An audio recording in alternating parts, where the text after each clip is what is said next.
We have some breaking news to get to and more developments coming out of Iran on this Wednesday morning. Taking a look here at a social media post that I want to bring up, posted by President Donald Trump. በመካከለኛው ምስራቅ የጦርነት ደመና አጥልቷል። የአሜሪካ የመከላከያ ሚኒስቴር ፔንታገን ከኢራን ጋር ሊደረግ ለሚችል ረጅምና መጠነ ሰፊ ጦርነት ዝግጅቱን ማጠናቀቁም ተሰምቷል። በዝርዝር የምንመለከተው ይሆናል። ሌላው ሰበር መረጃችን የኤርትራ ጦር በወልቃይት አቅጣጫ እየተጠጋ መሆኑ በተደጋጋሚ ተሰምቷል። የኤርትራ ወታደሮች ወደ ትግራይ በስፋት መግባታቸው ዓለም አቀፍ ተቋምም ይፋ አድርገዋል። ለምን ይህ ውሳኔ በሰፊው እየተነገረ ይገኛል? ዝርዝር መረጃው እኚህንና መሰል ጥያቄዎችን ይመልሳል። በመጨረሻም በመካከለኛው ምስራቅ የፖለቲካ ትኩሳት መነጋገሪያ ሆኖ የቆየው የኢራን ጉዳይ አዲስ መልክ እየያዘ ይገኛል። በቅርብ የወጡ የትንበያ መረጃዎች እንደሚያመለክቱት እስከ 2027 ድረስ በኢራን ያለው የሃይማኖታዊ አገዛዝ የመለወጥ ዕድሉ በእጅጉ ከፍ እያለ መጥቷል ሲልም ተናግረዋል። ይህንንም በዝርዝር እንመለከተዋለን። ይህን ቪዲዮ የምትመለከቱ ሁሉ ሰላምታችን በያላችሁበት ይድረስ እያልን ለዘትሩዝ ሚዲያ አዲስ የሆናችሁ ሀገራዊና ዓለም አቀፋዊ መረጃዎችን በፍጥነት እንዲደርሳችሁ የሰብስክራይብ በተኗን እንድትጫኑ እየጋበዝን ስራችን ቀጣይነት እንዲኖረውና በጥራት ወደ እናንተ እንዲደርስ ሐሳብ አስተያየታችሁን ስለምንሻ ኮሜንት ላይ እንድታስቀምጡልን በአክብሮት እየጠየቅን በመቀጠልም ቪዲዮአችንን ከሚመለከቱ ከ70% በላይ ሰብስክራይብ ያላደረጉ ስለሆኑ አጋር እንዲሆኑ በድጋሚ እያሳስበን ወደ መረጃው እናመራለን። አውሮፓ በመካከለኛው ምስራቅ ያላት ተጽዕኖም አብቅቷል። የኢራን የውጭ ጉዳይ ሚኒስቴር አባስ አርቃቺ በጀርመን እየተካሄደ የሚገኘውን የሙኒክ የደህንነት ጉባኤ የሙኒክ ሰርከስ ሲሉ ማጣጥለውታል። ሚኒስቴሩ አውሮፓ በመካከለኛው ምስራቅ ያላት ተጽዕኖ ማክተሙንና ተሰሚነት የሌለው ባዶ እጅ ሆናለች ሲሉም ገልጸዋል። ሚኒስቴሩ ካሰፈሯቸው ዋና ዋና ነጥቦች መካከል የሙኒክ ሰርከስ የቆየውና ታዋቂው የሙኒክ ጉባኤ ከቁም ነገር ይልቅ ለትዕይንት ፐርፎርማንስ ቅድሚያ የሚሰጥ ሰርከስም ሆኗል ሲሉም አሹፈውበታል። ግራ የተጋባቸው አውሮፓ የአውሮፓ ህብረት በኢራን ውስጥ ያለው ተጨባጭ ሁኔታ መረዳትም ተስኖታል። በዚህ ምክንያት በክልሉ የነበረው ጂኦፖለቲካዊ ክብደትም ሙሉ በሙሉ አጥቷል ሲሉም ወቅሰውታል። የጀርመን ሚና ጀርመን የራሷ የውጭ ፖሊስ ለእስራኤል ጥቅም አሳልፋ በመስጠት ተገዢ ሆናለች ሲሉም በጽኑ ተቃውመዋል። አዳዲስ አጋሮች በኒኩለር ድርድሩ ላይ አውሮፓውያኑ ኢስሪ ሲሉ ወይም ፋይዳ ቢስ ሆነዋል ያሉት አርቃቺ ኢራን አሁን ላይ ከክልሉ ሀገራት ጋር የምታደርገው ግንኙነት እጅግ ውጤታማ መሆኑንም ገልጸዋል። ኢራን ፊቷን ከአውሮፓ በማዞር ወደ ቀጠናዊ አጋሮቿ እንደ ሩሲያ፣ ቻይናና የባህረ ሰላጤው ሀገራት እያዞረች መሆኑንም የአውሮፓ ዲፕሎማሲያዊ ተሰሚነት አደጋ ላይ መውደቁንም የሚያሳይ መረጃንም አጋርተዋል። ከዚሁ ጋር ተያይዞ የኢራን መንግስት የመለወጥ ዕድሉ 31% ደርሷልም ተብሏል።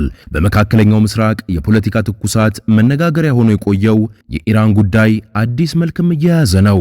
በቅርቡ የወጡ የትንበያ መረጃዎች እንደሚያመለክቱት እስከ 2027 ድረስ በኢራን ያለው የሃይማኖታዊ አገዛዝ የመለወጥ ዕድሉ ወደ 31%ም ከፍ ብሏል ብለዋል። ለምን ይሄ ሊሆን ይችላል ለሚለው ጥያቄያችሁ የኢኮኖሚው ቀውስ የመጀመሪያውን ድርሻ ይወስዳል። የኢራን ገንዘብ ወይም ሪያል በከፍተኛ ሁኔታ ማሽቆልቆልና የኑሮ ውድነቱ ህዝቡን ወደ አደባባይ እያስወጣው ይገኛል። ሌላው የከፍተኛ ጫና ፖሊሲም ነው።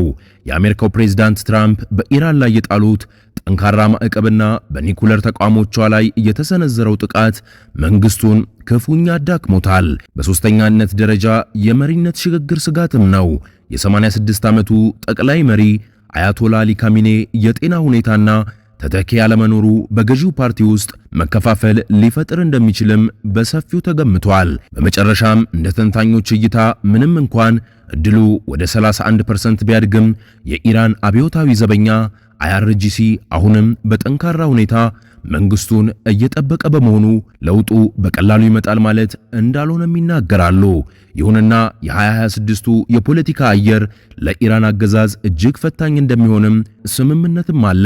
በኢራን የሚታየው ተቃውሞና የውጭ ጫና ስርዓቱን ሊለውጥ ይችላል ወይስ አገዛዙን እንደተለመደው ተቃውሞውን ያፈናፍናል የሚለውም የብዙሃኑ ጥያቄ ሆኗል። ከዚሁ ጋር ተያይዞ በመካከለኛው ምስራቅ የጦርነት ደመናም በሰፊው አጥልቷል። የአሜሪካ መከላከያ ሚኒስቴር ፔንታገን ከኢራን ጋር ሊያደርግ ለሚችለው ረጅምና መጠነ ሰፊ ጦርነት ዝግጅቱን ማጠናቀቁም ተሰምቷል። የሮይተርስ ዘገባ እንደሚያመለክተው አሜሪካ በማንኛውም ሰዓት በኢራን ላይ ጥቃት ለመሰንዘር በዝግጅት ላይም ትገኛለች። ዋና ዋና መረጃዎቹም የአሜሪካ ዝግጅት አሜሪካ ለሳምንታት የሚቆይ ቀጣይነት ያለው ወታደራዊ ዘመቻም እያቀደች ትገኛለች። ለዚህም እንዲረዳ ሁለተኛ የአውሮፕላን ተሸካሚ መርከብና በሺዎች የሚቆጠሩ ተጨማሪ ወታደሮችን ወደ ቀጠናው እያፈሰሰች መሆኑ በተደጋጋሚ ተነግሯል። የኢራን አስፈሪ ሚሳኤሎች የፔንታጎን ባለስልጣናት እንደሚሉት ኢራን ያሏት በርካታ ዘመናዊ ሚሳኤሎች በማንኛውም የአሜሪካ ጦር ሰፈር ላይ አጸፋዊ ጥቃት ለመሰንዘር እንደሚውሉም ሙሉ በሙሉ ይጠበቃል ተብሎም ታስበዋል። ሌላው የሰኔው ትውስታ ነው። ባለፈው ሰኔ ወር እስራኤል በኢራን ላይ የሰነዘረችው ጥቃትና የኢራን የአጸፋ ምላሽ የቀጠናውን ሰላም አናክቶት እንደነበረም ይታወሳል። አሁን ያለው ውጥረት ግን ከዚያ እጅግ የከፋ ሊሆን እንደሚችልም በስጋት እየተጠበቀ ይገኛል። ስጋቱ ምንድነው? ፕሬዝዳንት ትራምፕ በኢራን የኒኩሌርና ወታደራዊ ተቋማት ላይ ጥቃት እንዲሰነዝሩ ትዕዛዝ ሊሰጡ ይችላሉ የሚለው መረጃ ዓለምን በስጋት ላይ ጥሏል። ኢራን በበኩሏ ጥቃት ከተሰነዘረብኝ ምላሼ የበረታ ይሆናል ስትልም አስጠንቅቃለች። በመጨረሻም ወደ ሀገር ውስጥ ወደ ተሰማው መረጃ ስናልፍ የኤርትራ ጦር በወልቃይት አቅጣጫ እየተጠጋ ይገኛል። የኤርትራ ወታደሮች ወደ ትግራይ በስፋት መግባታቸው ዓለም አቀፍ ተቋምም ይፋ አድርገዋል። ሻዕቢያና ህወሓት ጦራቸውን በተለያዩ አቅጣጫዎች ወደ ውጊያ ግንባሮች እያስጠጉ መሆኑን ክሪቲካል ትሪት የተሰኘ የግጭት ሁኔታዎችን የሚተነትን ተቋምም አስታውቋል።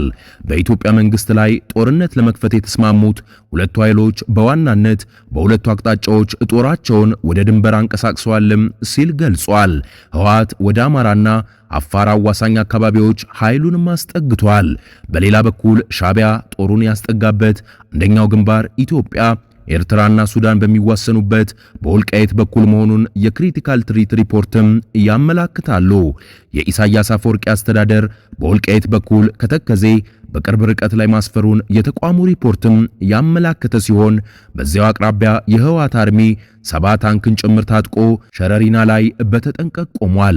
ሁለተኛው ግንባር ደግሞ በባድመ ድንበር በኩል ሲሆን ሻዕቢያ ጦሩን እስከ መቀሌ ድረስ ያስገባው በዚያው አቅጣጫ መሆኑም ተረጋግጧል። ከህወሓት ጀርባ ሆኖ ጦርነቱን ወደ መሃል ሀገር ለመግፋት ከባድመ እስከ አዲግራት ጦር ያስገባው ሻዕቢያ ወታደራዊ ሎጂስቲክሱን በትግራይ መዲና መቀሌ ከተማም አስፍሮ ይገኛል።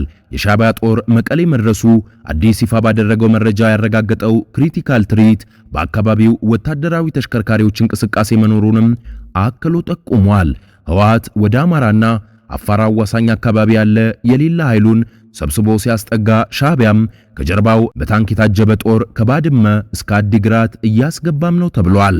በተመሳሳይ በኢትዮጵያ መንግስት በኩል ከፍተኛ ወታደራዊ ኃይል እንቅስቃሴ ወደ ትግራይ ክልል አዋሳኝ አካባቢዎች እየገባ መሆኑን ተቋሙም ጠቁሟል።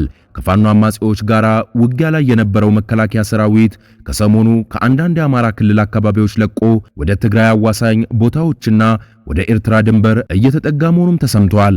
በአንድ ጎራ በተሰለፉት ሻዕቢያና ህወሓት በኩል የጦርነት ዝግጅቱ እየተደረገ ያለው በኢትዮጵያ ግዛት ውስጥ መሆኑን ሪፖርቱም አመላክቷል። ከህወሓት ጋር የተቀናጀው ሻዕቢያ አይቀሬ ነው ለተባለው ጦርነት እየተዘጋጀ የሚገኘው በኢትዮጵያ ድንበር ውስጥ መሆኑን ተቋሙም በካርታስ ደግፎ ያወጣው ሪፖርት ያመላክታል።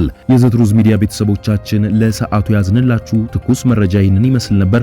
በሌላ አዳዲስ ዓለም አቀፋዊ እንዲሁም ሀገራዊ መረጃዎች እንድንገናኝ የቻናላችን ቤተሰብ እየሆናችሁ እንዲሁም ደግሞ ሐሳብ አስተያየታችሁን እንዲሰራላችሁ የምትፈልጉትን መረጃዎች በኮሜንት ላይ እያጋራችሁን እንድትቆዩ እየጋበዝን እኛ ግን ከወዲሁ ቸር ቆዩ እንላለን።